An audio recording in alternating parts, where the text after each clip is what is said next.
항상 이맘때가 되면 미국에선 미식축구 경기로 열기가 뜨겁습니다. 올해도 NFL 미식축구 플레이오프가 한창 진행 중인데요. 지금으로부터 85년 전인 1929년 로스볼 경기에서 발생한 유명한 사건이 있습니다. 새해 벽두에 UCLA와 조지아 텍 대학이 단판 승부를 벌였는데 이 경기에서 UCLA 소속 로이 리겔스라는 선수가 상대방 선수가 놓친 펌블볼을 줍게 됩니다. 참고로 펌블이란 공을 가진 선수가 실수로 혹은 상대방의 태클로 공을 땅에 떨어뜨리는 상황을 일컫습니다. 일단 펌블이 발생하면 공을 먼저 줍는 사람이 임자이고 상황에 따라 공격권이 바뀔 수도 있기 때문에 양팀 선수들이 공주위로 몰려들어 아수라장이 되는 경우가 흔합니다. 로이 리겔스는 이 펌블볼을 손에 넣은 겁니다. 그리고 터치다운을 하기 위해 골라인을 향해 65야드를 전력 질주합니다. 문제는 너무 큰 경기라서 긴장을 했는지 상대팀 골라인이 아닌 자기 팀 골라인을 향해 달려갔다는 겁니다. 순간적으로 착각한 것이겠죠. 그런데 이렇게 자기 팀 골라인을 넘어서게 되면 자기 팀이 득점을 하는 것이 아니라 상대방 팀이 득점을 하게 됩니다. 한마디로 자살골을 넣게 되는 것이라 할 수 있습니다. 그래서 동료 선수들이 어떻게든 그를 저지하려고 뒤쫓아갔습니다. 그리고 골라인에서 불과 몇 야드를 앞에 두고 태클을 해서 간신히 그를 저지했습니다. 하지만 이 실수로 말미암아 곧바로 조지아 텍에 주지 않아도 될 점수를 내주게 됩니다. 그러니 UCLA 팀의 사기가 얼마나 떨어졌겠습니까? 그리고 로이 리겔스는 팀의 역적이 되었겠죠. 제가 이 예화를 말씀드리는 이유가 무엇이겠습니까? 열심히 뛰는 것도 중요하지만 방향이 더 중요하다는 말씀을 드리기 위해서입니다. 방향이 잘못된 전력 질주는 무시무시한 결과를 초래합니다. 열심히 뛰는 만큼 목적지에서 더 멀어지게 됩니다. 현대인들이 가지고 있는 문제점들 중 하나가 바로 이 문제이지 않을까요? 방향을 상실한 전력 질주. 목적지를 모른 채 열심히 앞만 보고 달려갔는데 삶을 정리할 시점에서 뒤돌아보니 잘못된 길을 달려왔다고 후회하는 경우가 얼마나 많습니까? 하지만 이 문제는 현대인만의 문제가 아닙니다. 죄가 세상에 들어온 이후 동서고금을 막론하고 많은 사람들이 이 문제에서 자유롭지 못했습니다. 특별히 성경에 나오는 수많은 인물들과 사건들을 보십시오. 하나님을 떠나 각자 자기 소견대로 살아가게 됨으로 초래된 결국이 무엇인지를 알 수 있지요. 오늘 성도 여러분들과 함께 상고하고자 하는 잠언 7장 말씀 또한 삶의 방향과 목적이 얼마나 중요한지를 우리에게 가르쳐주고 있는 말씀이라 할 수 있습니다. 오늘의 본문은 솔로몬이 자기 집 들창으로 길거리에서 방황하는 한 젊은이를 보는 곳으로 시작하고 있습니다. 솔로몬이 이 젊은이를 어떻게 묘사하고 있는지 7절을 보세요. 어리석은 자라고 하죠. 지혜 없는 자라고 묘사하고 있습니다. 왜 어리석고 지혜 없는 자입니까? 자기가 어디에 있어야 할지에 대해 신경을 쓰지 않기 때문입니다. 9절에 보면 저물 때, 황혼 때, 깊은 밤, 흑암 중이라고 언급하고 있는데 어두워지면 어디로 가야 합니까? 집으로 가야 합니다. 하지만 8절에서 발견할 수 있는 것이 이 젊은이 어두움이 점점 깊어가자 거리를 지나 음녀의 골목 모퉁이에 가까이 하여 음녀의 집 쪽으로 갔다고 합니다. 아직 해가 떠 있을 때는 거리에서 빈둥거리며 시간을 보내다가 어두워지니까 창녀촌으로 들어갔다는 말이 되는 거죠. 그리고 그곳에서 음녀의 꾀임에 넘어가 그를 따라가게 됐습니다. 22절과 23절에선 음녀를 따라가는 이 어리석은 젊은이를 다음과 같이 묘사합니다. 소가 도수장으로 가는 것 같고 미련한 자가 벌을 받으려고 쇠사슬에 매이러 가는 것과 같도다. 필경은 화살이 그간을 뚫게 되리라. 새가 빨리 그물로 들어가되 그의 생명을 잃어버릴 줄을 알지 못한가 같으니라. 무엇을 말하는 것입니까? 이 일로 인해 젊은이의 일생이 망치게 되었다는 것을 비유적으로 묘사하고 있는 거죠. 자신이 내린 결정으로 인해 평생 후회하며 살아가게 될 것을 말하고 있는 것입니다. 어떻게 하다가 이 지경에까지 가게 된 것입니까? 솔로몬이 7절에서 말하고 있듯이 지혜가 없었기 때문입니다. 영어 성경으로 보면 이 부분을 A youth who lacked judgment 라고 번역을 해놓았어요. 자신이 무엇을 하고 있고 어디에 있는지 분간할 수 있는 판단력이 부족했다는 의미입니다. 그렇습니다. 지금 무엇을 하고 있는지 어디에 있어야 하는지 분간하지 못하면 마귀의 밥이 되기 쉽습니다. 그리고 그로 인해 깊은 상처를 받게 되고 죄책감에 사로잡히기 쉽습니다. 그렇기 때문에 여러 차례 말씀드렸듯이 우리는 있어야 할 자리에 있어야 하고 해야 할 일을 해야 하는 것 매우 중요하다는 겁니다. 삶의 방향과 목적을 놓쳐서는 안 되는 것 우리에게 너무나도 중요하다는 것입니다. 오늘 본문 말씀을 묵상하면서 흥미로운 점을 하나 발견했습니다. 그것은 거리를 방황하다가 음녀의 유혹에 넘어간 어리석은 젊은이에 관한 이야기와 8장에 나오는 지혜를 잠언 기자가 의도적으로 대비시키고 있다는 겁니다. 7장에 나오는 음녀와 8장에 나오는 지혜를 서로 비교해 보십시오. 비슷한 면이 많은데 그 중에서 우리가 눈여겨봐야 할 점은 둘 다 찾기 쉬운 곳에 있다는 겁니다. 7장 12절을 보세요. 어떤 때에는 거리, 어떤 때에는 광장, 또 모퉁이마다 서서 사람을 기다리는 자라. 음녀를 어디서든 쉽게 볼 수 있다는 겁니다. 이번에는 지혜를 묘사하고 있는 8장 3절을 보세요. 성문격과 문 어기와 여러 출입하는 문에서 불러 이르되. 지혜 역시 어디서나 쉽게 접할 수 있다는 의미인 겁니다. 성도 여러분, 이것이 시사하는 바가 무엇인지 곰곰이 생각해 보셨으면 합니다. 마귀의 유혹이나 하나님의 말씀이나 모두 우리가 쉽게 접할 수 있는 것이라면 무엇을 선택해야 할지 그 판단력이 그만큼 중요한 것 아니겠습니까? 판단력에 따라 인생의 승패가 갈라지는 것 아니겠습니까? 방향과 목적의 중요성이 다시 한번 부각되고 있다는 것을 성도 여러분 눈치채셨습니까? 제가 토론토에 온 지도 15년이 넘어갑니다.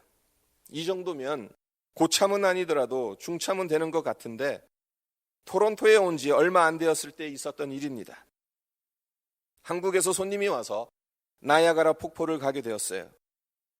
이전에 몇 번 나야가라를 가보았기 때문에 별 생각 없이 401 고속도로를 탔습니다. 여러분들도 잘 아시다시피 나야가라를 가기 위해선 401에서 427 사우스를 갈아타서 QEW로 가든지 아니면 401 서쪽으로 더 가는 경우에는 403 사우스를 갈아타고 QEW로 진입해야 합니다. 그렇지 않고 401을 계속 달리게 되면 나야가라가 아닌 런던에 가게 됩니다. 그런데 제가 그날 427을 지나친 것을 생각하지 못하고 403이 가까이 왔는데도 갈아타지 않고 계속해서 401 웨스트로 갔습니다. 403을 427로 착각해서 403을 지나쳐도 QEW로 갈아탈 기회가 한 번 더 있다고 생각했던 겁니다. 하지만 30분이 지났는데도 갈아타야 할 403이 안 나오는 겁니다. 403을 이미 지나쳤으니 당연히 안 나오죠. 그것도 모르고 계속 401 웨스트를 달렸어요. 그리고 한참 후에서야 뭔가 잘못되었다는 것을 깨닫고 지도를 펴서 확인하고 지방도로 여러 군데를 경유해서 QEW로 들어갔던 기억이 납니다. 그렇습니다. 우리가 가는 방향이 도착할 목적지를 결정합니다. 처음에는 별 차이가 없는 것 같고 방향이 아주 조금 틀어진 것처럼 보여도 계속해서 그 방향으로 가게 되면 목적지가 아닌 엉뚱한 곳에 가 있게 됩니다. 이것이 비단 자동차로 어딘가를 가는 것에만 국한되는 원리이겠습니까? 아닙니다. 우리 삶에서도 동일하게 적용되는 원리예요. 만약 나의 인생길에 어디론가를 가고 싶다면 마음속에 그 방향을 분명히 알고 있어야 합니다. 그렇지 않으면 나중에 보았을 때 대부분 엉뚱한 곳에 가 있는 내 자신을 발견하게 될 것입니다. 따라서 인생의 방향과 관련해서 우리 스스로에게 물어야 할 질문이 있습니다. 어디로 가길 원하느냐라는 질문입니다. 여러분은 여러분의 삶에서 어디로 가길 원하십니까? 어디로 가는 것이 맞다고 생각되시나요? 너무나도 많은 사람들이 어디로 가야 할지를 모른 채 살아가고 있는데 여러분들만큼은 목적 없이 살지 마시길 바랍니다. 목표를 가지시고 어디로 가고 있는지 그리고 그 목적지가 어디인지를 알고 계시기를 바랍니다. 자, 그렇다면 우리가 선택해야 할 목적지는 어떤 곳입니까? 어디로 가야 합니까? 여러분께서 이 자리에 계시다는 것은 하나님께서 원하시는 곳으로 가시겠다는 것을 의미하는 것일 텐데 제가 그렇게 믿어도 되겠지요? 감사한 것은 우리를 위한 하나님의 기쁜 소식이 있다는 겁니다. 우리의 삶에서 우리가 택해야 할 방향을 하나님께서 알고 계시다는 겁니다. 에베소서 2장 10절에 이와 관련된 말씀이 나오는데 우리는 그가 만드신 바라 그리스도 예수 안에서 선한 일을 위하여 지으심을 받은 자니 이 일은 하나님이 전에 예비하사 우리로 그 가운데서 행하게 하려 하심이니라. 여러분은 하나님께서 만드신 그리스도 예수 안에서 선한 일을 위하여 지으심을 받은 자들입니다. 그리고 이 일을 위해 하나님께서 전에 즉 창세전에 예배하셨다. 다른 말로 미리 준비하셨다는 겁니다. 결국 이 말씀은 우리가 택해야 할 인생의 방향을 하나님께서 이미 계획해 두셨다는 의미인 겁니다. 그리고 그 방향은 오늘 본문에 따르면 관계와 밀접하게 연결되는 것을 발견할 수 있습니다. 어리석은 젊은이를 다시 한번 보도록 하죠. 그는 음녀와 관계를 맺었습니다. 육체적인 관계 이전에 정신적으로 음녀의 노예가 되었습니다. 14절 이하 21절까지 음녀가 여러 가지 고운 말로 유혹하며 입술에 호리는 말로 꿰니까 젊은이가 곧 그녀를 따라갔지요. 여기서 음녀가 유혹한 말이 무엇이었겠습니까? 15절을 보십시오. 이러므로 내가 너를 맞으려고 나와 내 얼굴을 찾다가 너를 만났도다. 너를 좋아한다는 겁니다. 너와 같이 멋진 남자를 기다리고 있었다는 거예요. 그리고 16절과 17절을 보십시오. 내 침상에는 요와 애굽의 무늬 있는 이불을 폈고 몰약과 침향과 계피를 뿌렸노라. 한마디로 너를 위해 최고의 잠자리를 준비했다는 겁니다. 그러니 18절에 아침까지 흡족하게 서로 사랑하며 쾌락의 밤을 보내자고 유혹하고 있는 겁니다. 더 나아가 19절과 20절을 보면 어리석은 젊은이를 안심시키기까지 하죠. 이렇게 자기를 축혀주니 어리석은 젊은이 입장으로는 신났겠죠. 어깨가 으쓱해졌을 겁니다. 거리에서 할 일 없이 빈둥거리며 시간을 보내는 자기를 남자 취급해주죠. 최고의 서비스로 자기를 기다렸다고 말하고 있죠. 무엇보다 얼마나 매력적인 여인입니까? 어쩌면 어리석은 젊은이는 이 매력적인 여인과 관계를 맺으며 즐거운 시간을 보내는 것이 하나님의 뜻이고 운명이라고 생각했을런지도 모릅니다.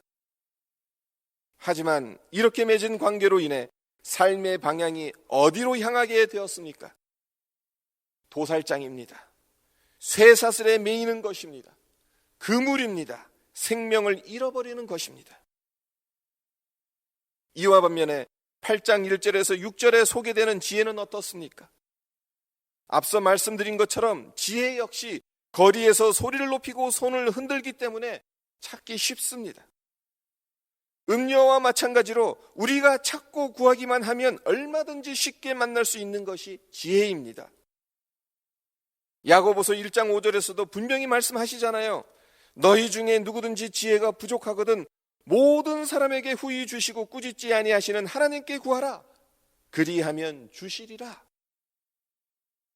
음료와 다른 점이 있다면 음료는 멸망의 길로 인도하는 반면에 지혜는 생명의 길로 인도하는 거죠.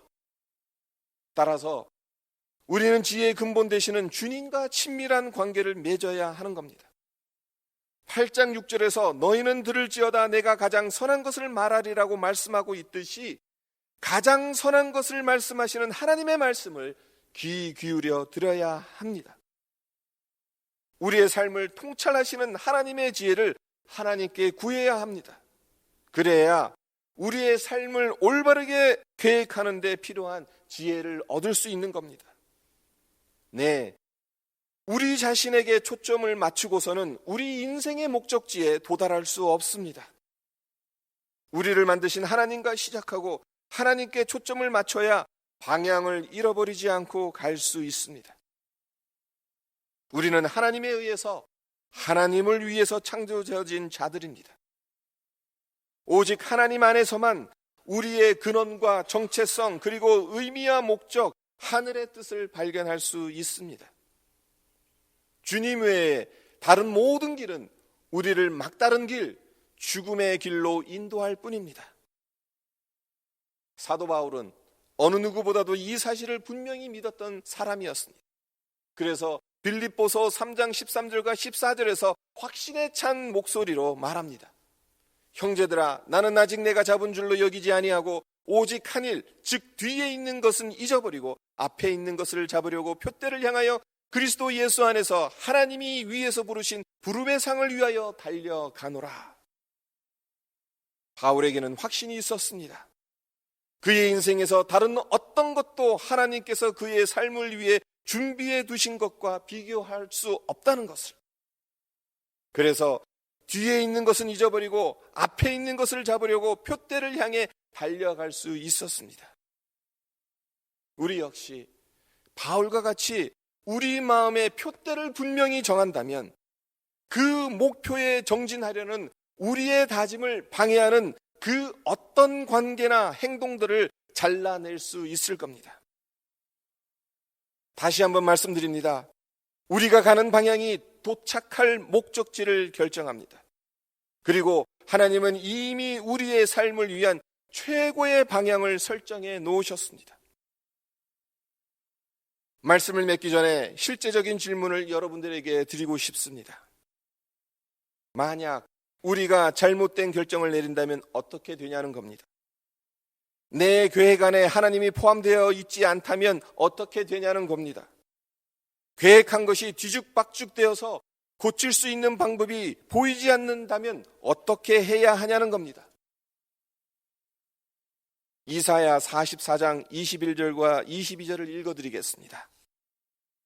이 말씀 안에 담긴 하나님의 자녀들을 향한 하나님의 위로와 격려가 여러분의 것이 되기를 바랍니다. 야곱아, 이스라엘아, 이 일을 기억하라. 너는 내 종이니라. 내가 너를 지었으니 너는 내 종이니라. 이스라엘아, 너는 나에게 잊혀지지 아니하리라. 내가 내 허물을 빽빽한 구름같이 내 죄를 안개같이 없이 하였으니 너는 내게로 돌아오라. 내가 너를 구속하였음이니라. 그렇습니다. 하나님은 다시 시작하시는 하나님이십니다. 우리의 실패와 실수를 제거하시고 새롭게 시작하시는 분입니다. 그리고 새롭게 시작한 그곳에서 우리의 삶을 하나님의 뜻으로 세워 가시는 분입니다. 서두에서 말씀드렸던 로이 리겔스, 그가 범한 실수 이후에 어떻게 되었겠습니까? 그는 자기 팀에게 해를 끼쳤습니다. 그의 실수로 인해 조지아 텍에 8점 차 뒤진 상태로 하프타임을 맞게 되었습니다. 그런데 라커룸에서 사기가 떨어진 선수들에게 코치가 이렇게 말합니다. 너네들이 후반전에 싸울 팀은 전반전에 경기했던 팀이다. 무슨 의미입니까? 전반전에 잘 싸웠으니까 지레 겁먹지 말고 경기를 포기하지 말라는 겁니다. 아직 후반전이 남아있다는 겁니다. 이 말을 들은 다른 선수들은 일어나서 라커룸을 나가는데 로이 리겔스만 미동도 하지 않았습니다. 코치가 뒤를 돌아보며 그를 부릅니다. 하지만 그는 움직이지 않았어요.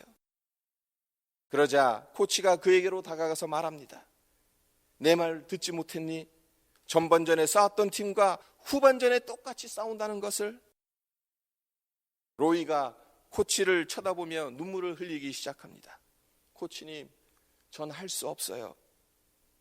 제가 제 자신과 우리 팀을 망쳐놨어요. 그러니 어떻게 관중들 앞에서 경기를 할 수 있겠습니까? 코치가 그의 어깨에 손을 얹고 말합니다. 일어나 경기장으로 얼른 가라. 게임은 아직 반밖에 하지 않았다. 방향을 잃어버렸습니까? 잠깐 한눈을 팔았습니까? 그래서 우왕좌왕하십니까? 아직 우리에겐 후반전이 남아 있습니다. 그리고 너는 나에게 잊혀지지 아니하리라는 하나님의 말씀 또한 우리에겐 있습니다. 그러므로 다시 일어나서 표대를 향하여 다시 달려가는 여러분 모두가 되시길 주님의 이름으로 축원드립니다.